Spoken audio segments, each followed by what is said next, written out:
السلام عليكم ومرحبا بكم في مطبخي مطبخ رشا كويزين. جبت لكم اليوم وصفة خفيفة وبنينة، مملحة اقتصادية. تفضلوا تشوفوا معي المقادير وطريقة التحضير. في مقلاة نحطوا كمية من الزيت و... وزوز حبات تاع بصل، مرحيين في الناعم. قليوهم مليح وبعد نحطوا اللحم المفروم. اللحم المفروم حسب عدد افراد العائله، ولا نقدروا نعوضوه بالبولي اشي.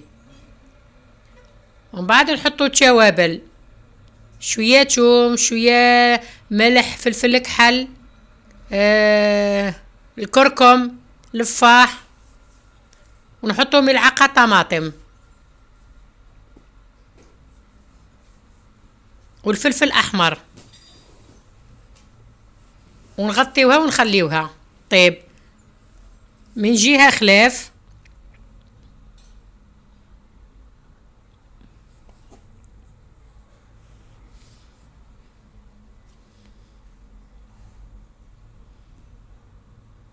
نبداو نوجدو في العجينه.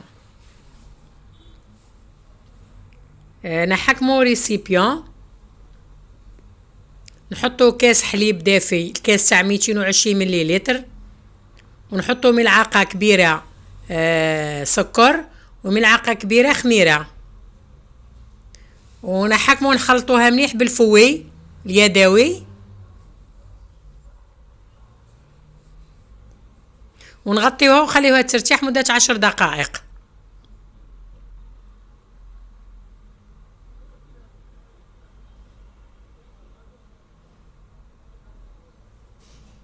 نعاودو ندربوها بالفوي، ونبداو نضيفو في الفارينة. قبل ما نضيفو الفارينة عفوا نضيفو ربع كاس زيت بالكاس هذاك تاع 220 بعدا.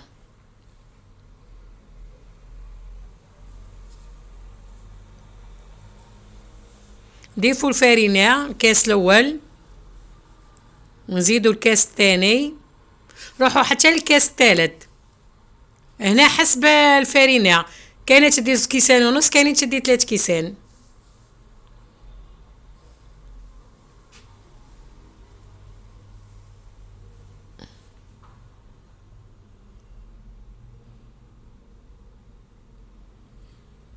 على الاخر نبداو نلمو فيها بيدينا، والعجينه لا تيكستير تاعها ما تجي يابسه ما تجي طريه، مليحه برك.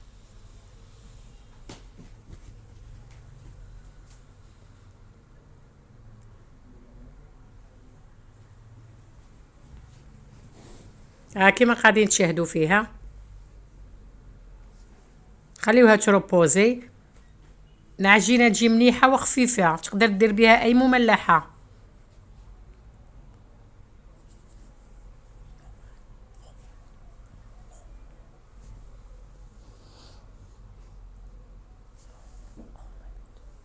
كي تخمر وتفض بعد نصف ساعه نبداو نقسمو فيها. قسموها الى 9 بولات. تقدر تقسمها 10 11 كل واحد كيفاه. نحطوا لها شويه فرينه، نحطوها في ساعه ونخليوها تروبوزي. بعد نجيبوا الحشو كما قاعدين تشاهدوا. الحشو اختياري، كل واحد كيف يحب. بعد نبداو نحطوه في الفارينه ونبداو نطرحوا فيها، نطرحوها شكل مستطيل ورقيقه. نزيدو نقلبوها ونزيدو نحطوا لها الفارينه، ديروها رقيقه باش تجينا مورقه.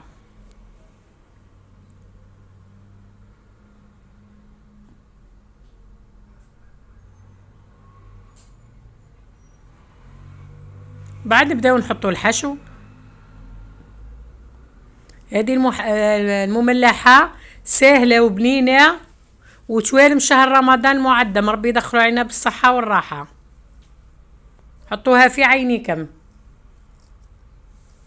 بعد كي نحطوا الحشو نحطوا الفرماج رابي ونبداو نروليو فيها هكا حتى نكملوا كامل البولات. نكونوا ديجا البلا غطيناه بالبابي كويسون، نحطوهم بحدا بعضاهم. نبداو نقسمو فيها على 3.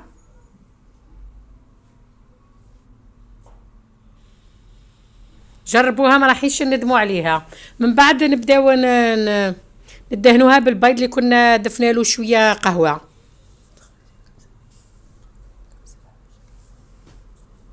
حتخرج لكم كميه كبيره.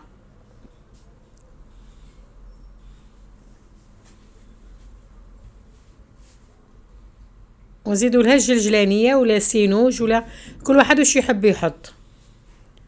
في هذه الأثناء نشعلوا الفرن على 180 درجة. كي يسخن نبداو نحطوها.